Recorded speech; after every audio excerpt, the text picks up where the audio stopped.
Bom dia. Hoje vamos dar continuidade ao estudo do livro A Ontologia dos Rosa Cruzes.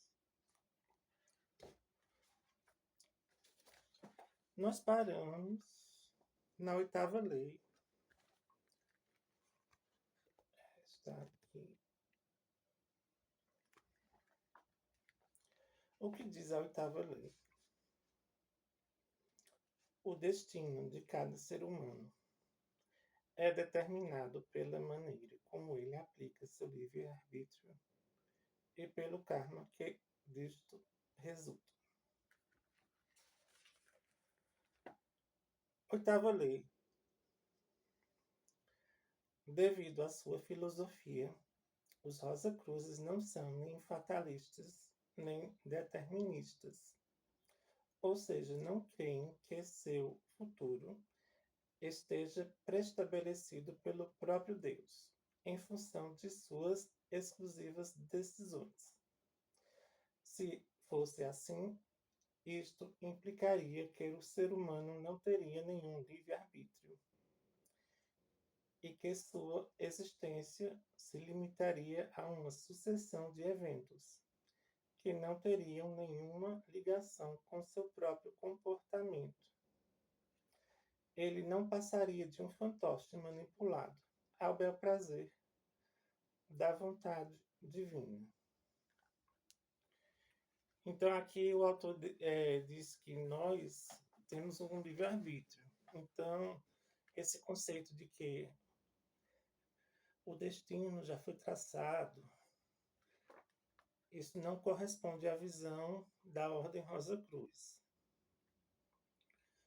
Porque se assim fosse, a gente ia ser apenas um tipo de marionete, um tipo de personagem que iria cumprir um determinado papel e depois ia desencarnar e assim sucessivamente. Mas não é assim. Nós temos o nosso livre-arbítrio e podemos mudar o nosso destino através de nossas escolhas. Ora, ninguém pode negar que a vida cotidiana nos obriga constantemente a fazer escolhas que nos dizem respeito diretamente, o que vem provar que temos o poder de atuar sobre o nosso futuro. Então, como é que eu estava dizendo, né? Como é que a gente pode mudar o nosso futuro? Plantando as sementes agora no presente. De preferência boas sementes, né? Porque a gente vai colher lá no futuro. Então, o futuro a gente faz aqui e agora. Tenha consciência disso ou não, todo ser humano é o artesão de seu destino. Ou seja, o ser humano é o construtor do seu próprio destino. Dado que é em sua liberdade de pensamento, de palavra e de ação que assenta o fundamento de sua evolução espiritual. É evidente que essa liberdade é difícil de assumir, pelas responsabilidades que dela resultam e as consequências que isso traz para a nossa vida. A priori, é difícil compreender, porque Deus concedeu ao ser humano o poder de fazer o mal e prejudicar seus semelhantes. Com efeito, se ele tivesse criado um ser total e definitivamente perfeito, a Terra teria sido, desde o começo, um verdadeiro paraíso.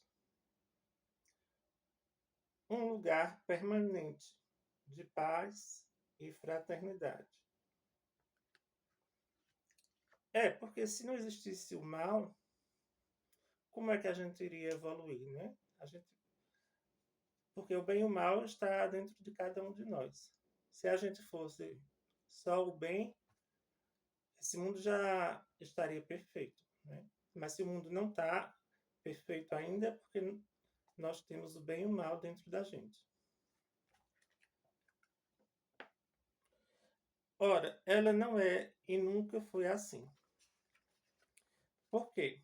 Porque a perfeição é um estado de consciência que a humanidade deve alcançar por si mesma, sob a impulsão de suas próprias aspirações e sob o efeito de suas escolhas individuais e coletivas. É justamente sendo livre para decidir que ela pode e deve evoluir para esse estado de consciência. No tocante ao plano divino, foi então necessário que o ser humano encarnado fosse perfectível e participasse ativamente na evolução da alma universal, tal como ela se manifesta no nosso planeta. Em virtude desta necessidade ontológica, todo indivíduo é suscetível de fazer o mal enquanto não tenha compreendido que está destinado a servir ao bem. Para ajudar o ser humano a realizar sua perfeição latente e a expressá-la em seu comportamento, Deus instituiu uma lei espiritual fundamental, o karma. Contrariamente ao que se poderia pensar a priori, esta lei, que é a lei do karma, que também é chamada de lei de compensação, é evolutiva e em nenhum caso punitiva. Em outras palavras, não tem por objetivo aplicar sanções por nossas faltas ou nos punir por nossos erros, mas permitir que tomemos consciência deles e que não voltemos a cometê-los. É como diz aquele velho ditado: a gente colhe aquilo que a gente planta. Isso é a lei do karma. É a colheita daquilo que a gente plantou lá atrás. Então, o karma não é, tipo assim, um castigo divino. Não é nada disso. É o resultado daquilo que a gente plantou lá atrás.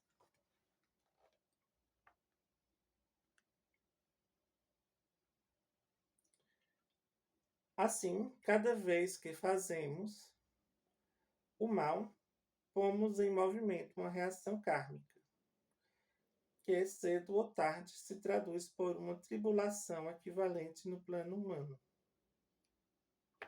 Se você vai plantar o mal agora, lá na frente, você vai colher os frutos dessas sementes que você está plantando agora, né? É por isso que a Ordem Rosa Cruz sempre recomenda que a gente faça o bem. Plante sementes do bem, que lá na frente você vai colher bons frutos. Agora, se você plantar o mal, coisas ruins, aí lá na frente você vai colher isso também. Conforme a lei de compensação, né? Que é a lei do karma.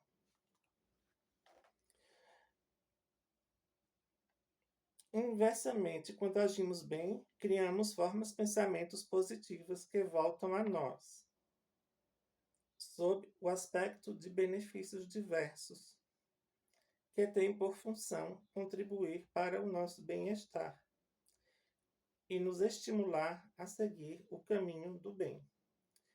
Nisto, o leitor e eu sabemos que todos os fundadores de religiões ensinaram de um modo ou outro que cada um colhe o que semeia. Agora devo insistir num ponto muito importante.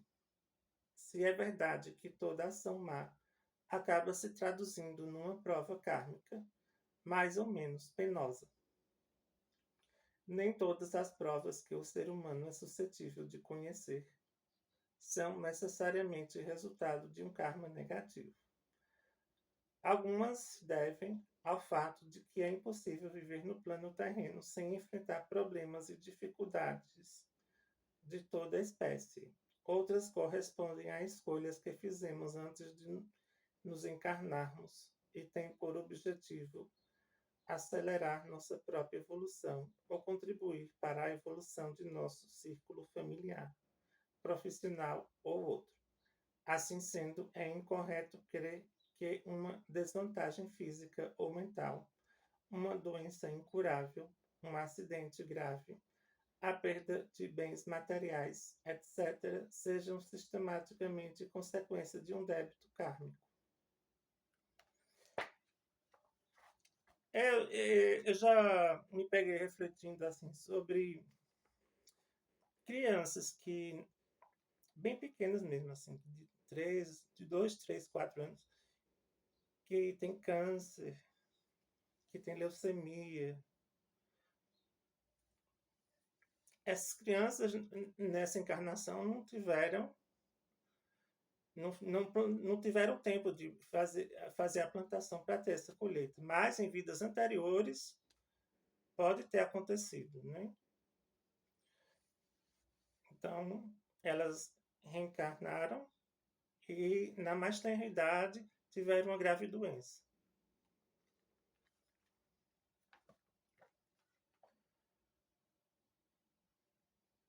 Por outro lado, ninguém duvida que essas provas possam gerar um karma muito positivo a quem as assuma com fé e dignidade.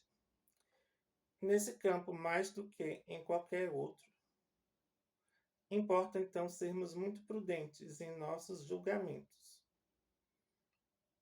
quer digam respeito à nossa própria vida ou à de outrem. Aplicados ao nosso corpo físico, os efeitos do karma são inegáveis, já que podemos senti-los objetivamente e, em função disto, tomar consciência deles imediatamente. Por exemplo, quando uma pessoa se choca contra uma parede, sente dor no local do choque. Inversamente, temos uma profunda sensação de bem-estar quando nos espichamos após termos trabalhado o dia inteiro. Por razões evidentes, é muito mais difícil discernir a maneira como a lei do karma se aplica no plano espiritual. É justamente por isto que nem sempre compreendemos a origem de certas provas que vivemos. Mas o fato de não apreendermos esta lei ou de negarmos sua existência, absolutamente não a impede de cumprir em nossa vida e determinar nosso destino. Do ponto de vista Rosa Cruz, o karma é a expressão universal da justiça divina. Ora, é esta justiça que rege a evolução de todos os seres humanos. Devemos então pensar, falar e agir em consonância com isto, a fim de lançar no invisível as bases de uma existência conforme nossas esperanças. Então, do ponto de vista Rosa Cruz, o karma é a lei da compensação ou a justiça divina. Ninguém está sendo injustiçado pela lei do karma. Continuamos no próximo vídeo.